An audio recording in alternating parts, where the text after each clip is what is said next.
네. 그래서 이 잠시만요. 제가 이거를 네, 됐습니다.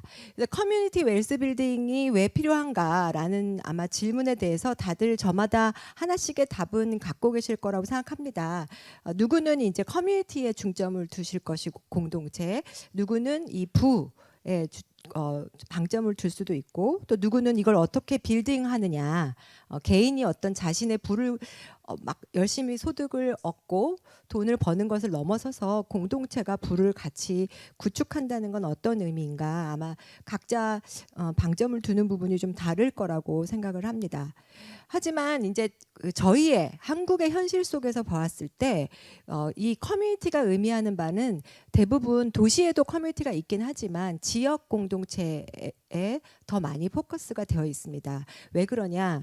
어떤 글로벌 경제 체제에서 우리가 항상 국가 중심의 경제를 생각하긴 하지만 그 단계에서 더 들어가면 지역의 그 글로벌 그 분업 체계의 가장 말단에는 지역의 경제가 있기 때문입니다. 그래서 굉장히 글로벌 분업 체계에서 혁신과 또 번영의 어떤 서사들이 많고 또 그런 어떤 유토피아적인 그 혁신의 꿈이 있긴 하지만 현실 속에서는 사실 지역 현장에서는 굉장히 심화된 노동의 어떤 현장이라든지 그리고 글로벌 분업 체계에서 항상 공급만 한다든지 하는 그런 역할들이 다 나누어져 있어서 사실 혁신의 열매를 전 지구적으로 공유하기는 굉장히 어려운 상황이라고 볼 수 있겠습니다.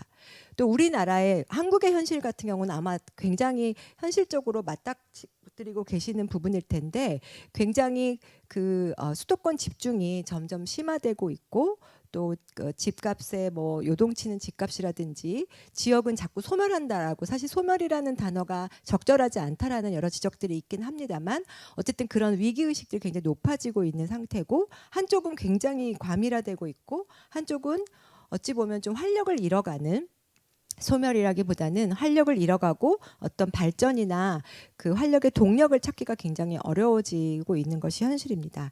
아마 저희 인구의 이제 50%가 2019년에 수도권이 데드크로스로 넘어섰다는 것, 그리고 지역 내 총생산도 마찬가지로 수도권과 비수도권의 격차가 굉장히 벌어지고 있다는 것, 또 대기업의 본사 기준, 그다음에 취업자 기준 모두 다 수도권이 압도하고 있다라는 것을 아마 익숙한 통계라고 생각합니다. 그리고 여기 경산 지역은 조금 예외일 수도 있겠습니다만 굉장히 많은 지역들이 지역의 그 인구 소멸과 고령화의 어떤 그 환경 속에서 지속 가능한 미래를 찾기 위해서 굉장히 분투하고 있는 것이 현실입니다. 이런 가운데에서 저희 희망제작소가 사실 신생 조직이 아닙니다. 19년이 된 조직입니다. 2006년에 사실상 아주 간단하게 희망제작소가 하는 일들이 굉장히 많아서 한마디로 어떻게 정의하냐라고 하는데 굉장히 모두들 어려워합니다만, 제가 이해한 것은 국가 주도의 국가의 연구기관이 있습니다. 국제 연구기관들이 있고, 삼성이나 현대 같은 곳에도 연구기관이 있고, 또 대학에 아주 독특한 아카데미한 연구기관이 있지만, 그 시민사회에서 어떤 시민들이 원하고 바라고 또는 제안할 수 있는 그런 정책 연구를 하는 곳이 좀 필요하다. 이런 관점에서 저는 많은 분들이 의기투합을 해서 19년 전에 만들어진 곳이라고 생각합니다.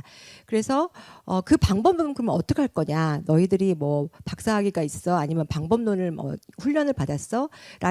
그런 측면이라기보다는 어떤 시민 참여에 기반한 사회 혁신적인 방법론과 아이디어를 기반해서 저희 사회에 어떤 대안을 마련하고자 할 때, 특히 시민 주도의 대안을 마련하고자 할 때 좀 역할을 할 수 있지 않을까 해서 만들어진 곳이라서, 사실상 저희가 무슨 연구 용역도 하고 시민 참여 프로그램도 하고 여러 가지 것들을 합니다. 그래서 어떤 거 한마디로 정의하기는 어렵지만 굉장히 많은 일들을 해왔었다. 그리고 그 중에서 대표적으로는 시민들이 직접적으로 아이디어를 제안해서 어떤 정책이 바뀌거나 우리 사회 제도나 아니면 아주 작은 실천의 방안들이 바뀌는 그런 어떤 방법론이나 접근법을 시민 창안이라고 이제 하는데, 저희는 이제 그 소셜 이노베이션이라는 관점으로 여러 가지 프로그램들을 진행을 해왔었고, 또 희망제소가 초기부터 집중했던 곳이 지역에서 실제로 변화의 시나리오를 설계해서 직접 해본다라는 것입니다. 그 대표적인 게 완주의 커뮤니티 비즈니스예요. 그래서 그것이 진짜 어떤 아이디어로만 있는 것이 아니라 완주라는 지역에서 작게 한번 성공의 실험을 해보고 그것이 다른 곳에서도 확산이 가능하다라는 것들을 확인하는 작업들이었고요. 그래서 굉장히 많은 지역 문제 이제 해결의 방법들이라든가 프로그램들을 활동을 했었고, 또한 중요하게 그 민관 협치나 자치분권 부분에서도 저희가 그 아마 아시겠지만 그 지자체 장들의 지방정부의 리더들의 모임, 학습, 자발적인 학습 모임을 지금까지 현재까지 하고 있습니다. 그래서 올해가 지방자치 30주년이 되는 해여서 굉장히 저희도 여러 가지로 고민들을 좀 심화시키고 있는 단계입니다. 이런 활동을 하는 곳인데 19년이 되다 보니까 저희가 생각할 때 시민들의 사실 개념도 많이 바뀌었고, 예전과 같이 저항이나 비판만 하거나 또는 단순한 요구만 하는 주체에서 넘어서서 굉장히 적극적인 참여의 주체가 되고 있고, 또 기존의 어떤 비판 담론의 한계들도 있고, 또 요즘에 시장이나 국가나 시민사회가 굉장히 역동적인 관계로 움직이고 있는 부분들도 있고, 또 그 와중에 정말 현대의 자본주의라든가 또 여러 가지 섹터 간의 경계가 약화된다거나 또 새롭게 생태 위기나 금융 위기 같은 것들이 등장을 하고 있고, 그러니까 저희 희망제소를 둘러싼 또는 시민을 둘러싼 주변의 여건들이 굉장히 많이 변화하고 있다는 것을 깨닫고 있습니다. 그래서 저희가 요즘에 생각하고 있는 것은 어떤 그 문제를 해결할 때 어떤 문제 자체에 몰두하는 것은 사실 아카데미아에 이렇게 그 영남대나를 비롯한 아카데미아에 있는 분들이 정말 심화하게 이 문제의 근원은 무엇인가를 파헤친다면, 저희는 약간 필요의 관점에 이 문제 해결이 정말 필요한 사람들은 누구이고 어떻게 고쳐졌으면 좋겠는가에 좀 더 집중을 합니다.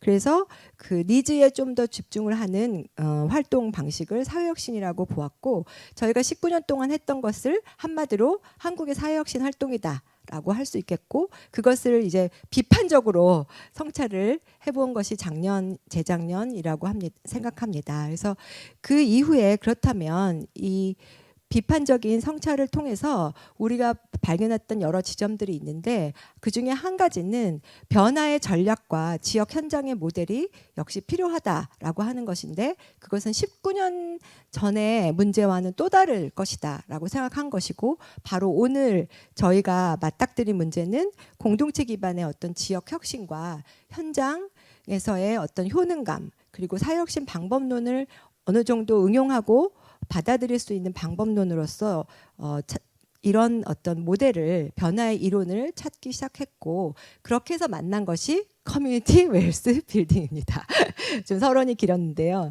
그래서 저희가 생각했던 완주 모델보다도 더 크게 사회가 바뀐 그런 모델이 있대라고 해서 그게 커뮤니티 웰스 빌딩이래라고 해서 저희가 찾아보았고, 그것이 이제 프레스턴 모델이라고 많이 알려진 곳이 있었고, 또 하나 그 프레스턴 모델의 그 전 모델은 클리브랜드 모델이라고 더 작은 대학 지구에서 실험을 했었던 모델이고, 그걸 더 건너가면 아까 의원님께서 스페인 얘기하셨지만 몬드라곤의 협동조합으로 세계 최대 협동조합 기업이라고 할 만한 몬드라곤 모델이 있었습니다. 하지만 클리브랜드나 몬드라곤 모델은 한국에 적용하기가 사실 쉽지는 않았던 것이 현실입니다. 근데 프레스턴 모델은 사실 인구 15만의 영국 도시 모델인데, 여기는 어떻게 해서 정말 변화가 일어났을까, 현장의 변화가 일어났을까 해서 관심을 갖게 되었습니다. 그래서 커뮤니티 웰스 빌딩을 일단 먼저 학교니까 제가 정의를 갖고 왔습니다. 네, 지역 공동체 부구축은 지역 사회가 자산을 직접 소유하고, 소유가 중요합니다. 통제하는 것을 기반으로 지역 경제를 변화시키는 경제 개발 모델이다. 이것의 가장 대조적인 것이 국가 주도의 경제 개발이죠. 국가 주도 경제 개발 모델로 성공한 곳이, 대표적인 곳이 우리 남한입니다. 네, 그 저기 경제개발 5개년 계획으로 이만큼의 정말 눈부신 발전을 했던 곳인데 이제는 지역 기반한 경제 모델이 좀 필요하다라는 것이 이 정의 속에 들어가 있습니다. 그래서 또 하나 이 정의가 뭐랄까 거부하고 있는 명제는 외부 투자가 많이 이루어지면 이루어질수록 그 낙수 효과로 지역에 트리클 다운 된다라는 그 명제에도 사실상 굉장한 도전을 하고 있습니다. 이것은 좀 실패한 접근 방식이라고 과감하게 선언을 하고 있고 그래서 부의 불평등이 거기서도 좀 연연한다라고 하는 것이고 사실상 이것이 그 협력하는 민주주의가 2005년에 개념을 정리했다고 돼 있는데 그걸 아까 바로 클리브랜드 모델을 주도적으로 한번 실험을 했었던 곳입니다.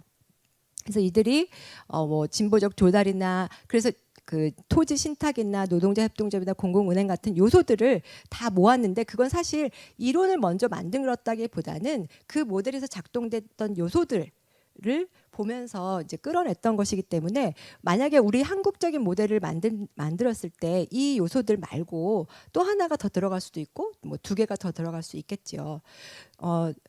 그리고 여기서 중요한 것은 지방정부와 경제개발팀이나 여러 가지 앵커 기관들, 지역 리더와 조직이 협력하는 모델이다라는 것이고 또 기초부터 경제를 좀 민주화하고 공평한 어떤 시스템으로 만드는데 기여하고자 하는 게 이들의 가장 큰 미션이었습니다. 그래서 사실상 이따 설명드리겠지만 일단은 돈을 많이 벌어 그 다음에 공평하게 나누자가 아니고 부를 만들 때부터 공평하게 또는 협동의 정신을 기반으로 부를 만들자라고 하는 것이 사실상 이들의 어떤 이념적 또는 사상적 기초라고 할 수 있겠습니다.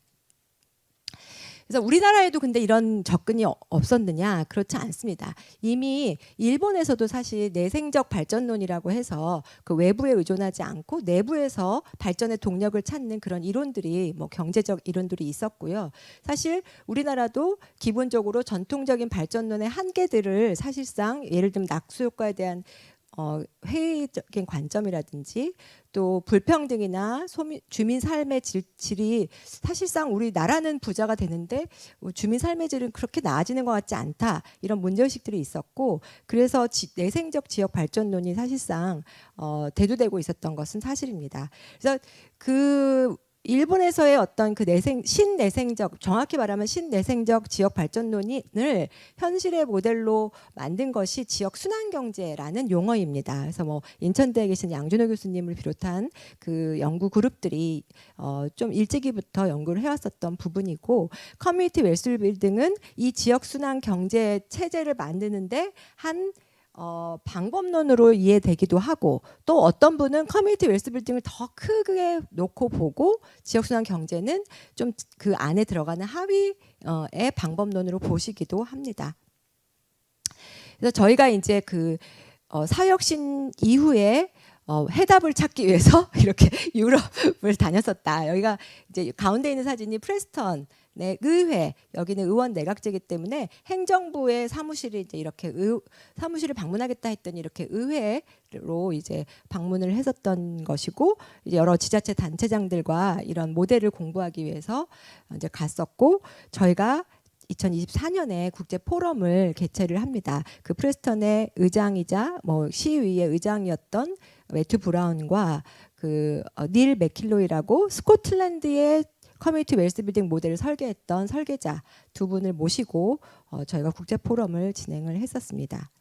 그리고 그 이후에는 저희가 이 인터뷰 그러니까 리서치 트립을 이제 스코틀랜드로 이제 갔었고요. 그리고 이후에 TDC랑 그러니까 협력하는 더 데모크라시 컬래보레티라고 해서 TDC라고 저희가 약자를 부르는데 그쪽하고 공동 협력을 맺어서 저희의 어떤 그 커뮤니티 웰스 빌딩 사례를 소개를 한다든가 또 요번에 이제 실렸더라고요. 그리고 업무 협약을 맺어서 좀 원활한 국제 네트워크를 활동을 하기 위한 업무 협약을 맺었습니다. 그래서 아마 이런 활동을 통해서 오늘 제가 여기에 서서 여러분들께 설명을 드리게 된 것 같습니다. 이제 먼저 그 프레스턴 모델을 이제 설명을 드리면, 여기 보시는 바와 같이 영국 잉글랜드 지역에 에서도 가장 중앙부에 있는 위치하고 있는 프레스턴이고요. 랭커셔 주에 속해 있는 인구 15만 정도의, 지금 이때보다 인구가 좀 늘었습니다. 인구 15만의 도시이고, 당시에는 평균 수명이 조금 낮았었고, GDP도 영국의 전국보다도 낮고, 실업률은 또 영국의 전국보다도 높았던, 보시면 8.7%, 그 당시에 2010 몇 년 당시에, 그리고 영국 평균이 3.9일 때 8.7이면 거의 좀 암울한 도시인 거죠. 여기가 프레스턴이 딱 중간에 있어서 교통의 요지인 것 같은 곳이라고 합니다. 그리고 전통적인 면직물 산업이 융성했던 곳이어서, 뭐 어떤 문헌에는 막 기계와 높은 굴뚝에서로 이루어진 마을이었고, 연기가 계속 나서 뱀처럼 사람들을 놓아주지 않고 뭐 또아리를 트고 있었다, 이런 뭐 표현이 나올 정도로 굉장히 산업이 발달했던 도시지만, 우리 다 알죠, 이런 도시의 미래들을. 러스트벨트, 미국에는 러스트벨트가 있다면 여기에는 아마 이런 그 프레스턴과 같은 도시들이 있습니다. 그래서 산업들이 다 제조업이 쇠퇴하고 다 빠져나가고, 신자유주의 물결이 몰아치고, 중앙정부는 대처 이후에 계속 긴축 재정을 펼치고, 그래서 프레스턴이 영국에서 가장 자살률이 높은 도시 1, 2위를 다투는 그런 곳이었었습니다. 그래서 자구책을 마련하기 위해서 1990년대에서 그러니까 타이드반 프로젝트라고 하는 거는 2008년 금융위기 직전에 큰 어마어마한 조 단위의 쇼핑몰 또는 복합 공간을 건설하기 위한 프로젝트를 계속 만들려고 하지만, 2008년 금융위기랑 겹치면서 좌초됩니다. 그래서 시의회는 2011년에 중단 선언을 하고, 그럼 우리는 어떻게 해야 하느냐라는 것을 고민하다가, 이 매튜 브라운 이제 의장과 그 CLES라고 하는 비영리 싱크탱크의 수장이나, 아니면 줄리언 멜리라고 그 랭커셔 유클란이라고 되어 있는데, 제가 얼마 전에 이거 준비하면서 보니까 이름을 좀 바꿨더라고요. 그냥 랭커셔 대학으로, 센트럴 랭커셔 대학에서 그 교수님이 함께 모여서 한번 미국의 클리브랜드라는 곳에서 이런 거를 한번 해봤는데, 우리도 한번 이거를 우리 지역에 맞게, 규모에 맞게 좀 확장해 볼까라고 하면서 모델을 설계하기 시작했다고 합니다. 사실 클리브랜드 모델은 그 지역이 똑같이 산업체가 이동하고 그 산업 공동화가 일어나면서 굉장히 범죄율이 높아지고, 또 흑인 재소자들, 그러니까 출소한 흑인들이 취업이 안 돼서 거리의 불황자로 막 계속 악순환하는 그런 상황에서, 클리브랜드 대학 병원에 세탁물을 친환경으로 처리하는 업체를 주민 주도 협동조합으로 만들어서 조달을 하기 시작한 거죠. 그 일을 계속 연결시키면서 친환경, 그럼 태양광도 해보자 해서 또 협동조합을 만들어서 태양광을 만들고, 그러니까 한 3개의 그 주민 협동조합이 만들어지면서 굉장히 높은 고용률과 급여 체계와 이런 시스템이 형성이 되니까 이분들의 재범률도 줄고, 또 취업률도 덩달아 올라가고, 그거 했던 이 대학 지구 모델입니다. 클리브랜드 주변에. 그래서 그 모델과 몬드라곤 아까 얘기했던 협동조합의 모델을 잘 융합해서 클리브랜드의 상황에 맞게 한번 설계를 해본 겁니다. 그래서 이 공동체 자산 구축이 뭐냐라고 우리가 그때 방문했을 때 물어봤더니, 그 센트럴 랭커셔 교수는 이 욕조를 생각하면 새는 건 어쩔 수가 없는데, 일단 물을 더 많이 부어서 조금씩 새어 나가더라도 조금씩 이 욕조 안에 최대한 물을 많이 두고 돌게 하는 것이다라고 설명을 해주는 그 유명한 저희끼리 유명한 욕조 이론입니다. 그리고 프레스턴 모델을 한번 자세히 조금 살펴보면은, 일단은 지출 조사를 한다고 했는데, 이 앵커 기관들, 즉 프레스턴 의회도 공공기관이죠. 우리로 치면 뭐 구청 아니면 뭐 시청 같은 그런 공공기관들, 그 다음에 준 공공기관들 있잖아요. 영국 같은 건 NHS라고 우리로 치면 국립병원입니다. 병원, 그리고 또 경찰서, 뭐 소방서, 교회 여러 가지 공공성을 띄면서 그 지역에 뿌리를 받고 많은 사람들을 고용하는, 그러니까 대학도 당연히 들어가죠. 그런 앵커 기관들이 얼마나 어떻게 지출을 하나, 뭐 예를 들면 이런 의자나 이런 걸 뭐부터 시작해서 좀 더 중요한 공사, 이런 큰 규모의 그런 지출을 할 때 얼마나 지역을 소비하나, 지역 내에. 이게 사실은 우리가 대략적으로는 그 감은 잡고 있지만 실제로 되게 면밀하게 조사를 합니다. 그리고 가장 먼저는 영국 프레스턴 의회, 그러니까 우리로 치면 행정부의 지출 조사를 합니다. 그리고 그 지출이 조금 더 공동체 내에서 쓰여질 수 있도록 법적인 근거나 제도를 좀 마련했다기보다는 찾아냅니다. 그래서 좀 더 진보적인 조달이, 즉 지역 내 조달이 이루어질 수 있도록 좀 그 근거를 좀 마련을 했고요. 그리고 프레스턴 의회 자체가 핵심 앵커 기관으로서 역할을 합니다. 그래서 예를 들어서 공공시설을 리모델링을 할 때 좀 더 지역의 지역 기업 중에서 어떤 조달 기준을 충족하는 곳이 있다면 우선적으로, 사실 우리나라에서도 하고 있는 일정 부분이 있긴 한데 굉장히 적극적으로 그 지역 기업들을 선정하고 찾아다니고 하는 일들을 했었습니다. 그래서 프레스턴의 앵커 기관들을 그 프레스턴 시의회는 그다지 예산이 많지는 않았지만 다른 앵커 기관들의 구매력까지 합치면 거의 1조 정도로 추정을 했었습니다. 근데 이 1조 중에서 되게 낮은 프로, 한 몇 프로 안 되는 부분만, 이따가 뒤에 나와서 제가 일부러 얘기를 안 하는 건데 만 그 지역 내 조달을 하고 있었습니다. 그래서 그 부분들을 좀 개선해보자. 그러면 일단 지역에서 돈이 도는 기본적인 규모가 달라지지 않겠느냐라는 것이고, 그리고 중요한 것은 주민들에게 실질 그 생활 임금을 좀 지급을 해서 그 실제적인 소득이 많아져서 또 주민들 자체가, 그러니까 개별 개인들이 소비하는 규모를 또 좀 늘리자. 이건 우리나라 약간 그 지역 카페 같은 개념하고도 좀 맞닿을 수 있고요. 그리고 공동체 은행을 좀 설립을 해서 지역의 협동조합이나 소규모 기업을 만들고자 하는 사람들에게 저리로 대출을 한다든지 하는 기금 역할을 하고 있고요. 여러 가지 또 하나 좀 특이했던 거는 프레스턴에서는 그렇게 활발하게 되지는 않았지만 그래도 기본적으로는 시유지, 어떤 자산을, 시가 소유하고 있는 자산을 적극적으로 공공의 활용을 높이기 위한, 이 커뮤니티의 부를 좀 활성화하기 위한 방식으로 사용을 하도록 권장을 하고 있는 것입니다. 그래서 기본적으로는 프레스턴 모델은 조달과 앵커 기관의 협력에 집중한 모델입니다. 제가 이 말을 하는 이유는 스코틀랜드로 가면 좀 다른 곳에 집중을 하거든요. 그래서 이때 2011년, 13년 이때에 그 프레스턴이 적극적으로 추진했던 모델은 일자리와 좀 지출 규모가 큰 공적 조직이 지역 내에 진보적 조달에 좀 집중할 수 있도록 여러 가지 기준이라든가 가치 선언을 하고 협력을 이끌어냈던 것입니다. 그래서 앵커 기관들 아까 말씀드렸는데 대표적인 앵커 기관이 시의회, 랭커셔 주의회, 교육병원, NHS, 주경찰청, 주택협회, 센트럴 랭커셔 대학, 지금은 그냥 랭커셔 대학이라고 이름이 바뀐 대학들입니다.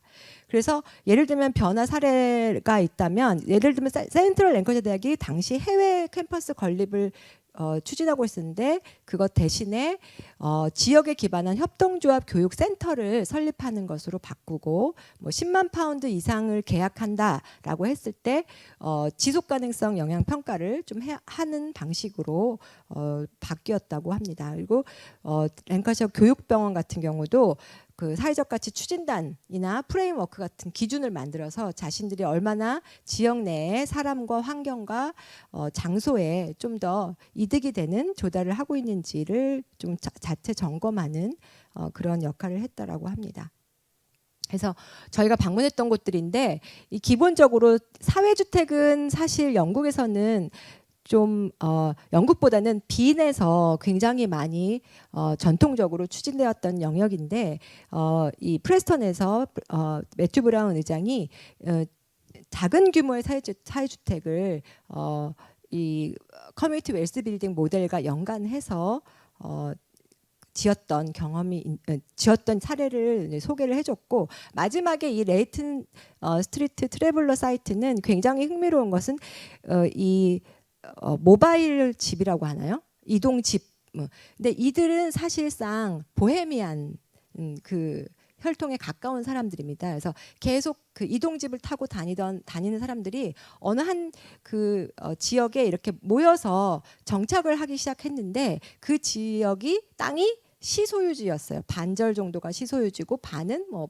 랭커셔 주소유지였는데, 그래서 여기를 대규모 개발을 결정이 나서 이들이 거의 쫓겨날 위기에 처해 있었는데, 이 커뮤니티 웰스 빌딩 정책을 내세워서 이 시소유지를 좀 더 공적인 영역으로 활용해서 쓰겠다라고 결정을 하면서 이들이 좀 더 낮은 금리로 낮은 이자로 이 지역에 정착하며 살 수 있도록 협동조합을 만들어서 지원을 하는 역할을 했었습니다. 그래서 가운데 사진의 가운데 있는 분이 그 협동조합의 장이시고, 여기 오른쪽에 모자 쓰신 분이 이제 매튜 브라운이죠. 그래서 굉장히 지난한 협상과 그 설득을 통해서 이루어냈던 사례라고 소개를 하고 있었습니다.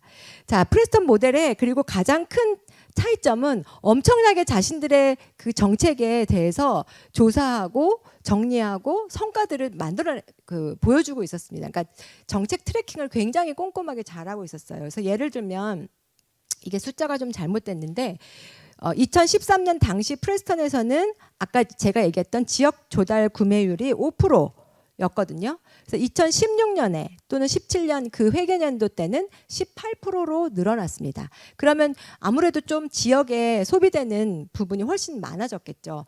근데 그거를 랭카셔 쪽으로 확대를 해보면, 랭카셔까지, 그러니까 모든 물건을 사실 우리 이 시드니에서는 살 수는 없잖아요. 예를 들면 특수 기술이라든지 뭐 할 수 없는 부분들을 랭커셔까지 확장을 해보면 39%에서 79%, 79.2%, 80%니까 이거는 웬만한 한 대기업, 강소 대기업이 지역에 들어온 것 같은 효과를 낸다라고 이제 얘기를 하고 있습니다. 이 숫자가 요 앞뒤가 잘못되긴 했는데, 그래서 랭커셔 내 지출을 보면 2억 파운드인데 거의 3천억대 그 지출이 이루어진 거예요. 그래서 아마 대기업이 들어와서도 아마 뭐 법인세 내고 뭐 지역민 고용하고 어쩌고 하는 거 보면 거의 비슷한 수치가 아닐까라고 이제 예측을 합니다. 그래서 지난 10년간 인구도 증가했고, 프레스턴의 경우에는 13만이었던 인구가 한 15만 정도로 증가를 했고, 뭐 신규 일자리도 이렇게 창출이 됐고, 새마을 임금 받는 사람들이 4천여 명으로 늘어났고, 또 특이했던 거는 영국의 아동 빈곤율이 좀 있더라고요. 아마 이제 그 영유아 시설이라든가 이런 것들이 좀 잘 갖춰지지 않은 곳들이 있어서 그런 것 같고, 얼마 전에 사실 어제 뉴스 보니까 영국이 이제는 인도보다도 그 개인소득 면에서는 약간 처지고 있다고 하는데, 그래서 굉장히 분투하는 도시가 된 거죠. 근데 아동 빈곤율이 좀 감소했다는 것을 굉장히 강조했었습니다. 그래서 2020년 굿 그로스 시티 인덱스에 보면은 그 프레스턴이 굉장히 북서부 지역에서는 1위를 차지하고 좀 상위 13번째로 좀 올라가는 그런 성과가 있다라고 하면서 그 자신들의 활동, 그 CWB 모델의 성과를 굉장히 잘 정리하는 게 눈에 띄었습니다. 그리고 뭐 예를 들면 리버풀 대학이라든가 아까 얘기했던 센트럴 랭커셔 대학에서도 굉장히 그 광범위하게 이 모델의 효과에 대해서 조사를 했는데, 뭐 예를 들면 고용이나 중위소득 같은 거는 사실은 그렇다 치더라도 약간 정신건강 측면에는 어떻게 영향을 미쳤나, 아까 그 자살률이라든가 이런 것들이 굉장히 높았기 때문에 좀 전반적인 그 삶의 질 지수도 프레스턴이 이제 초록색이니까 좀 다른 데보다 훨씬 지수가 높은 것들을 이제 트래킹을 해내고, 그리고 이렇게 계속 추적을 해서 성과들을 잘 정리하는 것을 볼 수 있었습니다. 그 2024년에 이분이 이제 닐 맥킨로이라는 일종의 저희끼리는 CWB 전도사라고 부릅니다. 굉장히 열정적인 정책 카운슬러인데요. 이분이 이제 그 CLES 소장을 20년 동안 하면서 프레스턴 모델을 계속 지원을 해왔고, 그리고 결정적으로 이것이 스코틀랜드까지 확장될 수 있도록 그 자문 역할을 했었던 분입니다. 그래서 이분의 인터뷰에서 보면은 프레스턴의 성공 요인을 저희가 이제 여쭤봤을 때 우선 작은 도시 규모를 꼽을 수 있다라고 얘기를 하고 있습니다.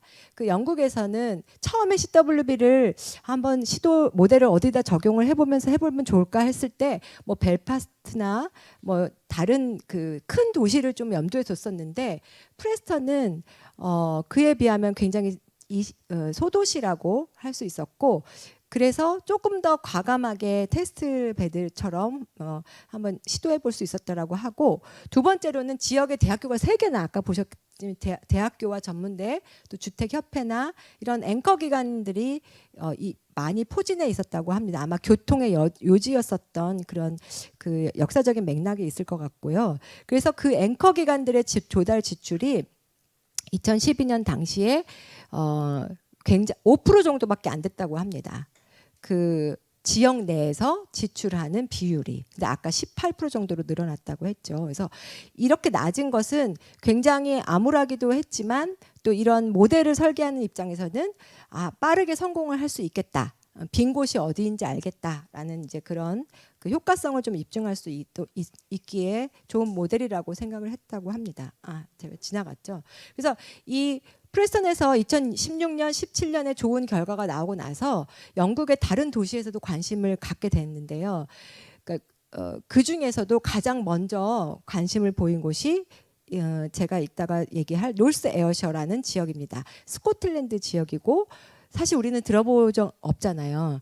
그만큼 어떤 그 농촌 지역이고, 또 섬들로 또 좀 이루어진, 우리로 치면은 한번 진도 정도 되는 그런 이제 그 북쪽의 지역입니다.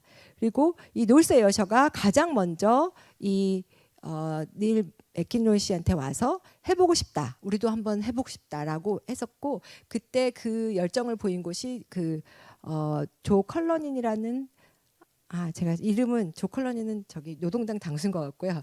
네, 그 당시에 지자체장이 와서 내가 해보고 싶다라고 얘기를 해서 이루어졌다라고 합니다.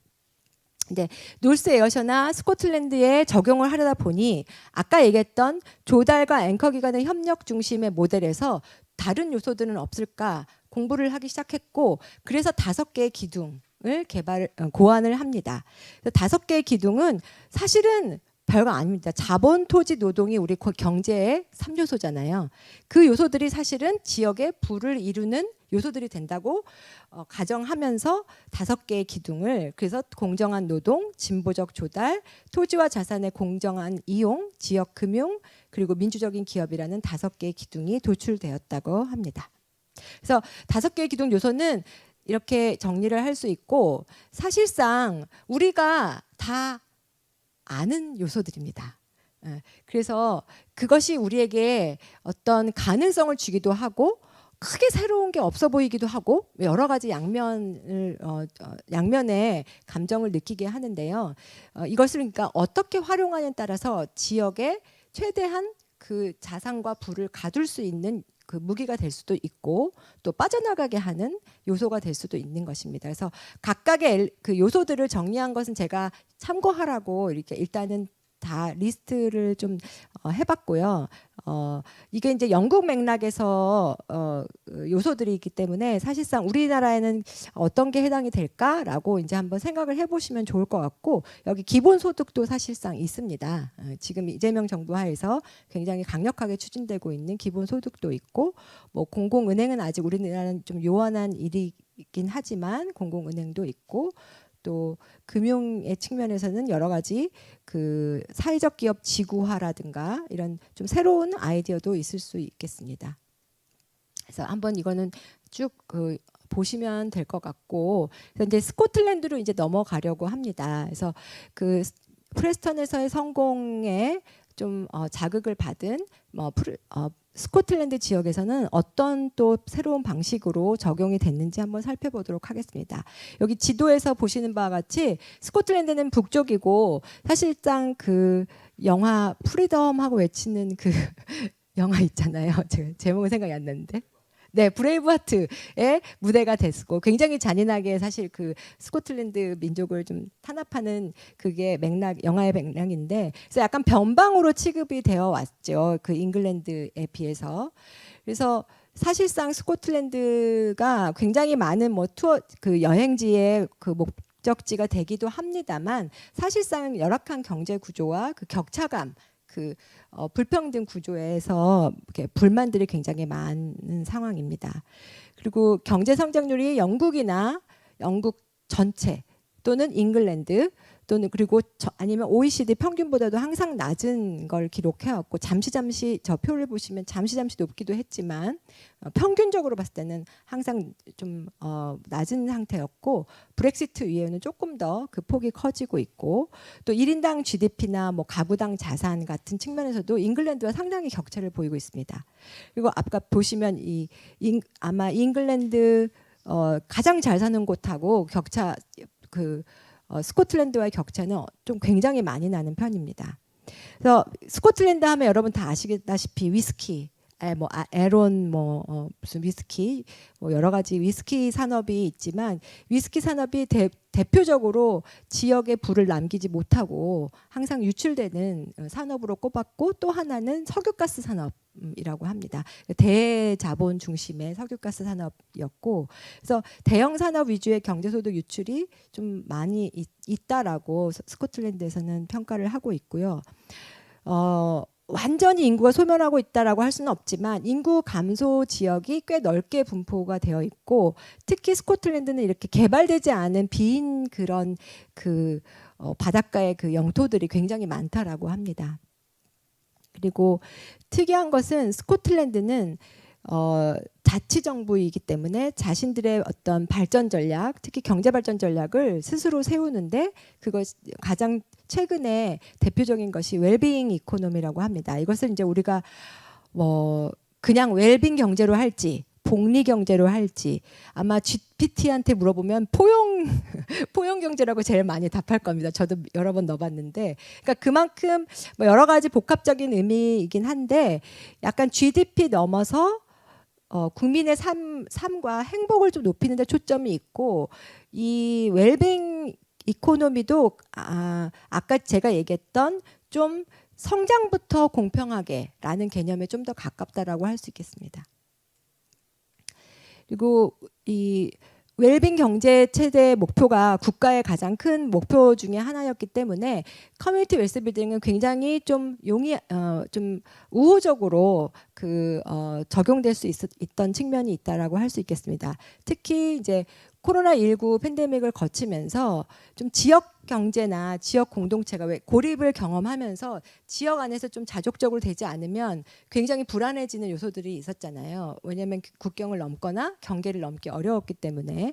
그래서 지역 경제가 너무 외부에 의존하거나 이러면 좀 문제가 있겠다라는 어떤 체감을 하게 됩니다. 그래서 지역 경제와 공동체 의 연결을 좀 강화시켜야겠구나 하는 필요성을 좀 인식하게 됐고 그리고 국가의 어떤 혁신 경제 전략 방안이 출범을 하면서 자연스럽게 CWB 경제 모델하고 결합이 될 수 있었는데 특히 웰빙 경제를 어떻게 달성할 거냐라는 어떤 전략과 방법의 측면에서 커뮤니티 웰스 빌딩이 웰스빌딩을 좀 더 적극적으로 도입을 했다라고 볼 수 있겠습니다. 아까 말씀드렸듯이 놀스 에어셔가 가장 먼저 선구적으로 CWB 전략을 실행했는데 이 의미는 뭐냐면 국가에서 특별한 지원금을 주지 않아도 자신들이 자체 재원을 마련해서 실험을 해본 겁니다. 한 50억 정도 59억이었나요? 59억 정도의 사업비로 스스로 마련을 했는데 그 스스로 마련한 것의 함정은 당시 에어셔 딜이라는 우리로 치면 경북 지역 개발 산업 이런 게 개발 정책이 있었던 거예요. 큰 지역에 낙후된 지역에 거대하게 개발 계획이 있었고 그 계획은 뭐 몇천억 파운드 몇억 파운드니까 우리로 치면 몇천억 원의 기금이 개발 기금이 있었고 그 기금 중에서 일부를 그럼 우리는 커뮤니티 웰스 빌딩 정책을 실험할 거야 라고 해서 만든 것이 놀스 에어셔의 그 커뮤니티 웰스 빌딩 정책입니다. 그러니까 누가 시키지도 않았는데 자신들이 그렇게 하겠다라고 이제 결단을 한 거죠. 그래서 굉장히 선구적인 뭐 실험 모델이다라고 얘기를 하고 있고요.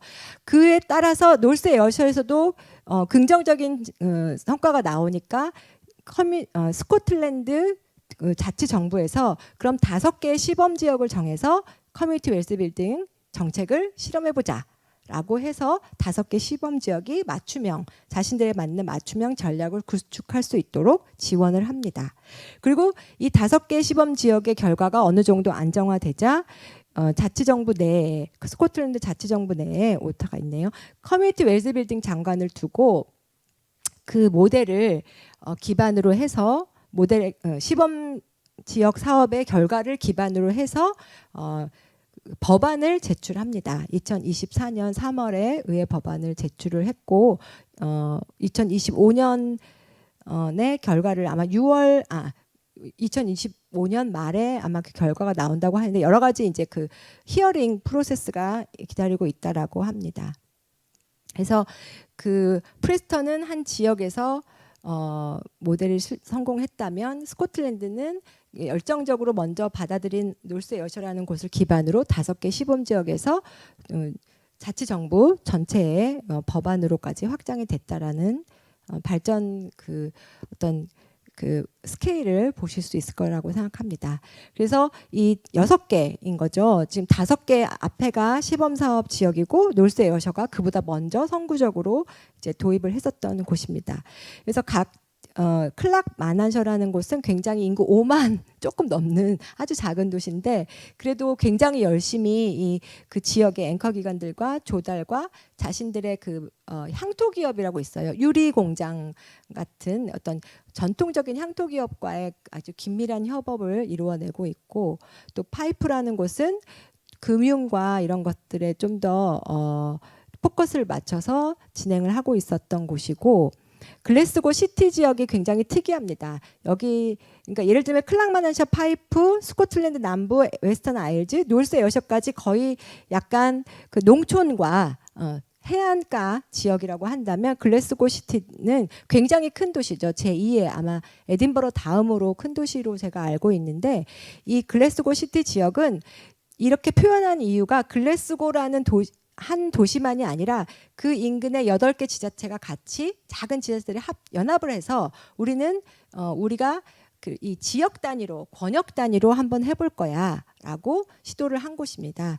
그리고 여기는 토지와 부동산 엄청나게 놀고 있는 땅들이 많이 있는데 그걸 어떻게 활용할 거냐가 좀 더 초점이 맞춰져 있고 또 건설 엄청난 큰 공사들이 많이 진행이 되고 있는데 그 공사를 좀 더 지역에 기여할 수 있는 방식으로 할 수 있는 방법이 무엇일까? 그러니까 조달을 좀 연구하고 있었다고 합니다.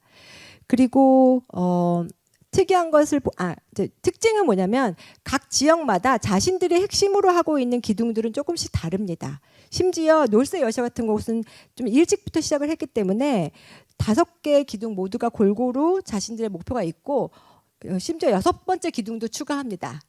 우리는 넷째로 우리로 치면 태양광 발전 같은 재생에너지 같은 것도 커뮤니티 웰스 빌딩 정책에 넣을 거야라고 이제 결정을 합니다. 그래서 놀스 에어셔 같은 경우는 한번 그 제일 이제 모범적으로 했던 곳이기 때문에 들여다볼 만한 것 중에서 특이한 것은 제가 생각하기에는 그 자체 기금도 마련했다는 것도 특이하지만 앵커 헌장을 만듭니다. 그래서 앵커들이 어떤 좀 법적 구속력은 없지만 그래도 이렇게 해야 우리 앵커의 역할을 잘하고 있는 거야 라고 하는 앵커 헌장을 또 만들고 그 다음에 굉장히 체계를 잘 짜서 놀스 에어셔가 아시다시피 놀스만 있는 게 아니라 남도 있고 동도 있어요. 그래서 에어셔 지역은 다 모여서 위원회, CWB 위원회도 있고 그다음에 실행 조직도 있고 전담 부서도 있습니다. 그 인건비를 아마 이제 저런 기금에서 다 돼서 실질적으로 앵커들을 돌아다니면서 앵커 기관을 돌아다니면서 잘하고 있나 확인도 하고 협조도 구하고 하는 전담 매니저를 배치를 해서 운영을 하고 있었습니다. 자, 이렇게 그 시범 사업을 5군데 하고 놀세여셔 같은 선구적인 파이오니어 같은 선구적인 곳에 그 사업 경험을 토대로 스코틀랜드는 이제 법안까지 마련을 하는 단계에 이르렀다라는 것이고, 저희가 방문했을 때 가장 눈여겨봤었던 것 중에 하나는 다 SDP라고 말을 하는 거여서 그게 뭐냐라고 물어봤더니 지역의 공급 기업들을 교육하고 역량을 강화할 수 있는 프로그램이에요. 그러니까 우리나라로 치면 조달 교육 프로그램인데, 조달청에서나 할 법, 우리 조달청에도 있긴 있습니다. 내가 어떤 작은 기업의 대표인데 나 조달을 참여하고 싶어. 그러면 어떤 여건을 갖춰야 하는지 일단 등록부터 하고 어떤 절차가 있는지. 조달 교육 프로그램은 우리도 원하면 할 수 있고 꽤 괜찮다고 하는데, 이렇게까지 그 조달청의 어쨌든 작은 사업인데, 이것은 그 스코틀랜드의 각 지자체들이 출자를 조금씩 해서 회비를 내서 유지를 하고 있는 곳입니다. 그래서 스코틀랜드 정부, 지자체, 공공기관들이 파트너십으로 운영을 하고 있는 곳이고, 무료로 대신에 스코틀랜드 기반한 중소기업들, 물론 사회적 기업, 협동조합 다 들어갑니다는 무료로 교육이나 여러 가지 프로그램에 참여할 수 있는 기관이고, 이 기관이 굉장히 열정적으로 그 조달 교육을 실시해서 스코틀랜드 내에서 서비스, 공공 서비스 중에서 제일 열심히 한 곳들을 시상하는 그런 시상의 어워즈도 당선이 되고 하더라고요.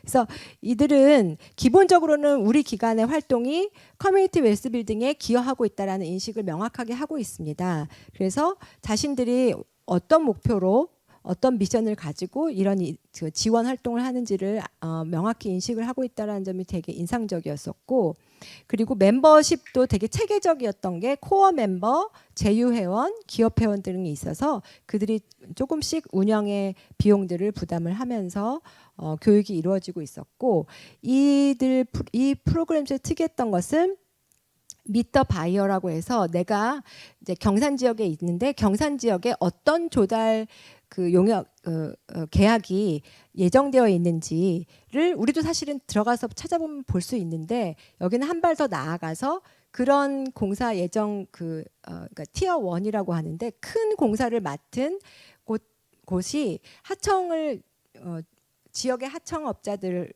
하고 또는 지역에 있는 여러 중소기업들하고 직접 만날 수 있는 이벤트를 마련하는 겁니다.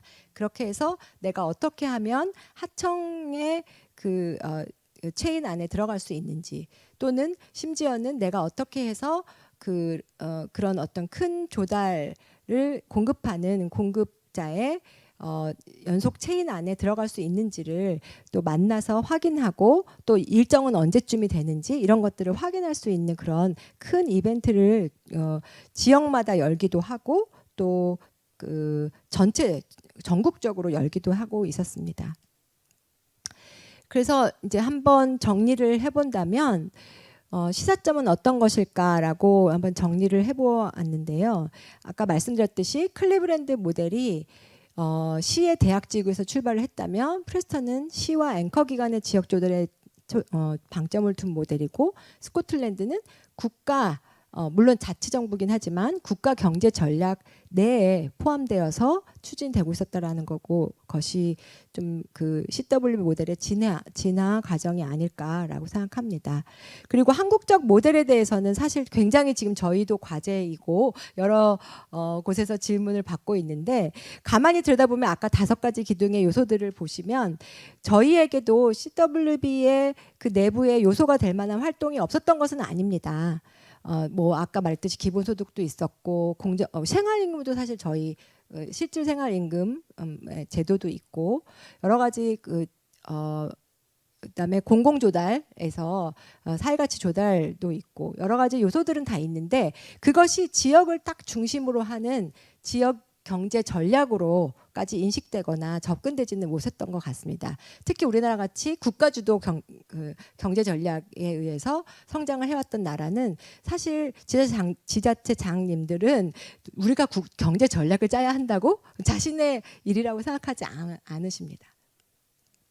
그리고 또 한 가지는 중앙과 지방자치단체들의 다양한 지역경제 활성화 시도들이 사실 다 이렇게 얽히고 설켜 있는데 그것들이 좀 이렇게 얼마나 지역의 어떤 그 부의 관점에서 성과를 만들어냈는가를 좀 종합적으로 판단하고 좀 짚어볼 수 있는 그런 체계가 좀 필요하다라는 것이 시사점이라고 할 수 있겠습니다. 그래서 아까 말했듯이 지역 경제와 주민 삶에 미치는 효과를 아주 지속적으로 꼼꼼하게 모니터링하는 것이 좀 갖춰져야 되겠다라고 생각하고요.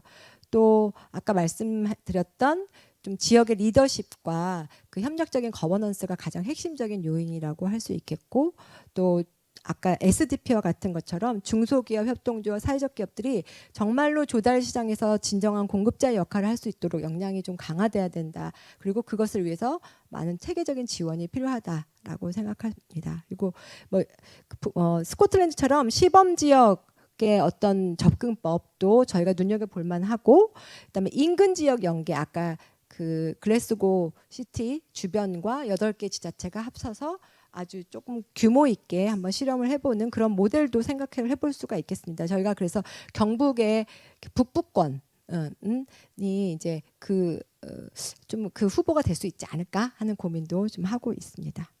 이거 영암군 이제 군수님이 그 프레스턴 모델에 굉장히 굉장히 인사이트를 느끼시고, 또 그래서 그 영암군에서 좀 적극적으로 추진을 했었는데요. 4가지 전략을 한번 뽑아보고, 뭐 영암군에서는 로컬 푸드, 우리 같은 경우에 로컬 푸드나 조달 확대, 그다음에 그 지역 경제 조직을 좀 혁신하는 거, 그다음에 주체 형성과 거버넌스를 만드는 거, 이렇게 4가지 기둥을 한번 뽑아보기도 하고, 그다음에 지금 현재는 그리고 울산이 사실은 프레스턴과 굉장히 유사한 구조를 갖고 있는 곳입니다. 왜냐하면 엄청난 제조업이 있다가 거기에 의지하고 있다가 쇠퇴한 도시여서, 울산에서는 클리브랜드 모델처럼 한번 대학 병원에 세탁업이라든지 거기서 필요로 하고 있는 업체를 만들려고 하는 시도도 한번 고민을 해보고 계신 걸로 제가 알고 있고, 어제 이제 광명에서 커뮤니티 웨스트 빌딩, 그러니까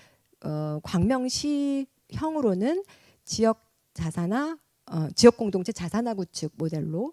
광명 같은 경우는 어제 있었던 이제 일이라 생생한데, 오히려 광명은 수도권입니다. 그래서 사실 난처한 곳이에요. 커뮤니티 웨스트 빌딩을 하기에는. 왜냐하면 주변에 있는 인구와 요소들을 빨아들인다라고 생각할 수 있겠지만, 역으로 굉장히 많은 어떤 개발 요인들이 있습니다. 예를 들면 신도시, 3기 신도시 개발이라든지, 그다음에 신산업 벨트가 형성된다든지 하는 그런 어떤 개발의 이익들이 정말 주민들의 밑단까지 공유가 되는가라는 지점에서 좀 그렇게 새롭게 접근을 하시고 결정을 하셨다라고 해요. 그래서 그런 사례들이 스코틀랜드도 있습니다. 스코틀랜드에서도 에딘버러 하면 제1의 도시이고, 굉장히 외부의 그 관광객도 많이 오고 해서 외부의 자원을 빨아들이는 곳인데, 정작 지역 내의 격차들을 좀 완화하는 그런 그 정책으로서 커뮤니티 웨스트 빌딩을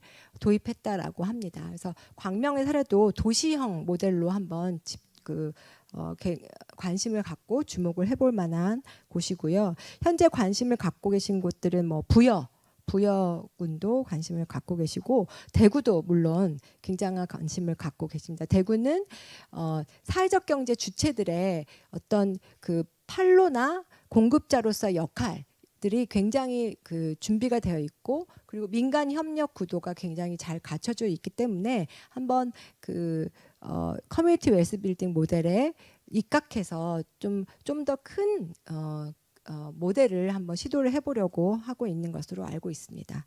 그래서 또 특별히 이제 대학의 역할에 대해서 최성화 연구원님께서 주문해 주셔서, 아마 근데 제가 다 언급을 했었던 부분일 거라고 생각합니다.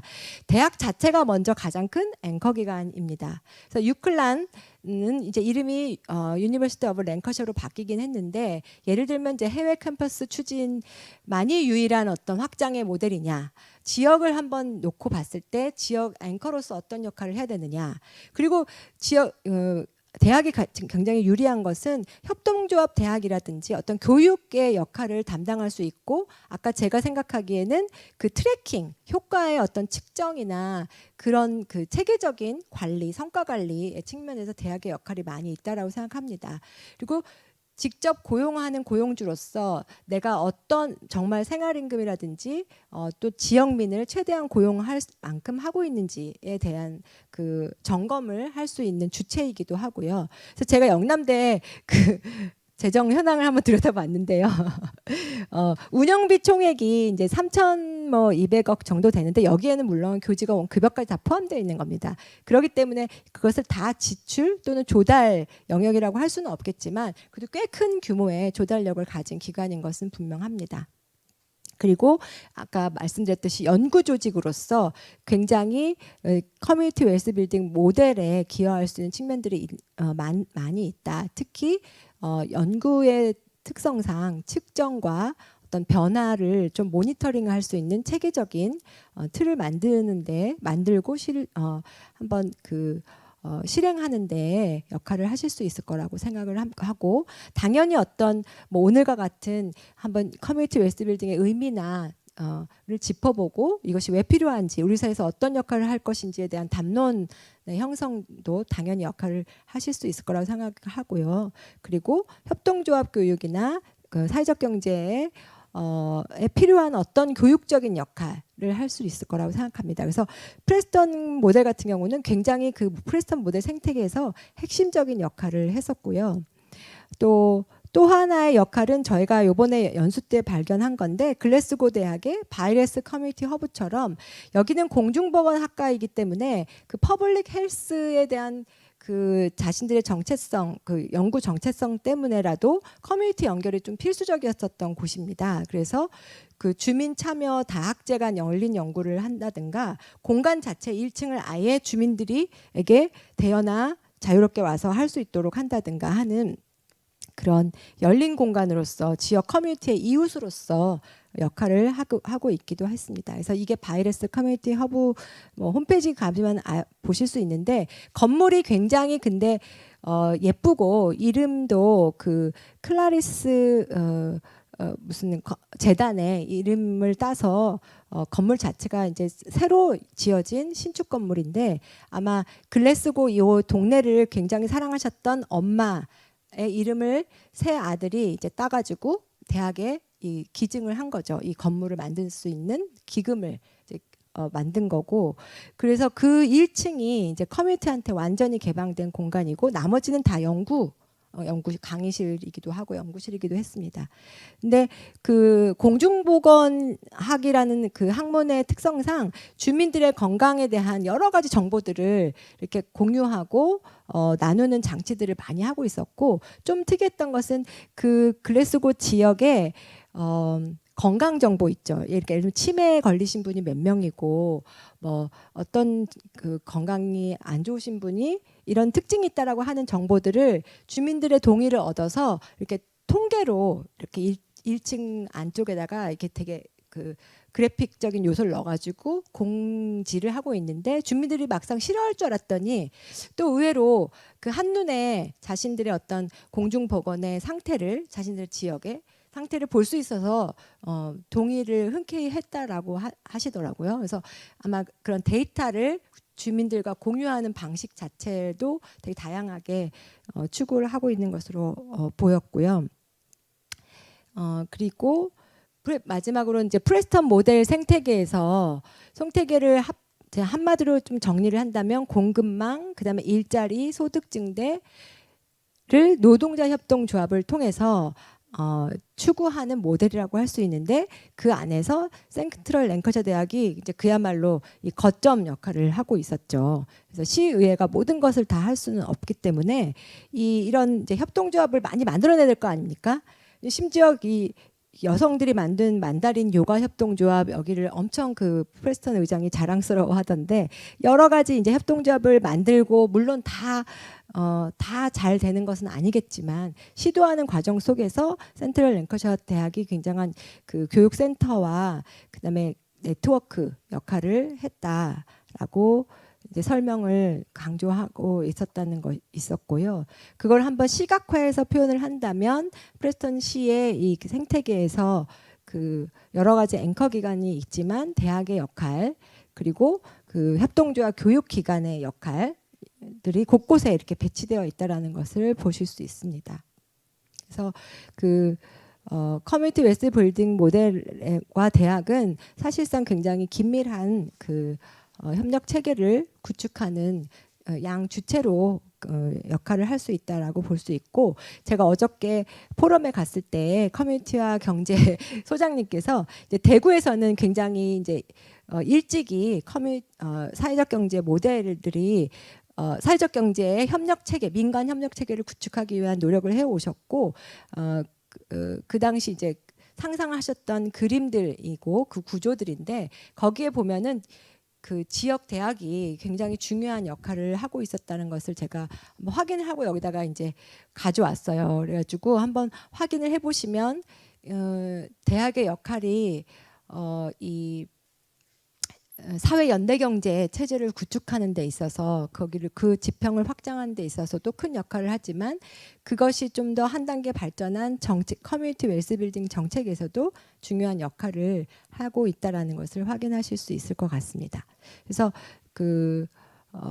앞으로 할 일이 많으시다라는 얘기를 끝으로 정리를 해보려고 하고요. 아마 뭐 질문이나 이런 것들을 이제 받으실 텐데, 어제 그렇게 누가 말씀하시더라고요. 커뮤니티 웨스트 빌딩 한번 이렇게 쫙 살펴보니까 그렇게 새롭거나 별거가 있는 것 같지는 않은데 라고 느껴지신다면, 바로 여러분들도 이것을 이뤄낼 수 있다라는 의미라고 합니다. 그리고 이거 너무 어렵겠는데 라고 한다면 힘을 보태 달라라는 그렇기 때문에 이 어려운 걸 현실로 만들려면 조금 더 같이 고민하고 힘을 보태 달라라는 의미로 받아들이면 된다라고 얘기를 하는데, 그 어느 쪽이든 간에 대학에 속해 계신 여러분들의 역할이 앞으로 많이 있을 거라는 그 확신을 드리면서 강의를 마치도록 하려고 합니다.